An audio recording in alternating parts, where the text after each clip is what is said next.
At Farms.com Risk Management, we understand that commodity price risk management and sound financial advice are essential in today's volatile crop and swine sectors. Visit our website at www.riskmanagement.farms.com.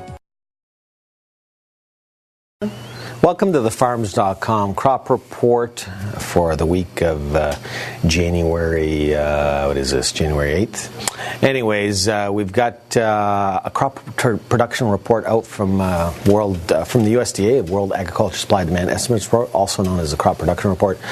And we've got some good news for you. We've got, good news for cash crane farmers. If you're a livestock producer, not necessarily good news, but some bullish numbers from the USDA. They lowered ending stocks on corn to 745 from last month at 832. Market was looking for about 779.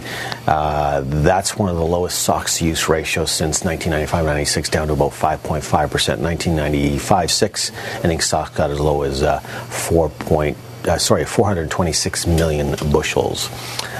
So this is just added information, more fuel to the fire to send corn futures higher. In fact, corn futures for July 2011 actually did hit contract highs today at 644, I believe, per bushel.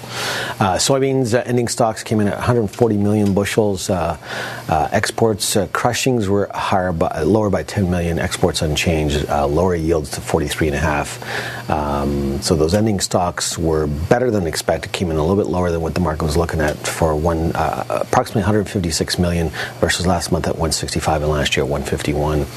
The wild card for soybeans will be China. Will China continue to buy those enormous amounts of beans in the last quarter of 2010, soybean imports to China were up 43%. Not all from the United States, but just still an amazing amount of beans being imported into China compared to the same period last year.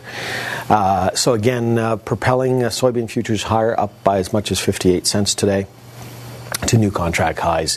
As long as this market wants to close higher, we're going to move higher. So, and then we got wheat ending stocks coming in a little bit lower than expected. Market was looking for 848 million, came in at 818.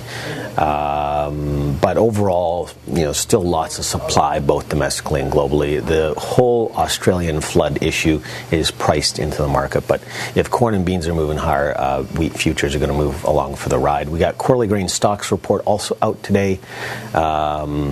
Corn stocks were lower, both bean and wheat stocks were a little bit higher, but pretty well in line with expectations. This report was all about expectations, so no big surprises there. In fact, the 300 million bushels that the USDA found in the September quarterly grain stocks report was actually being classified as old crop, not new crop, so maybe a little bearish there, but the overall theme was lower ending stocks, so that's the overriding factor.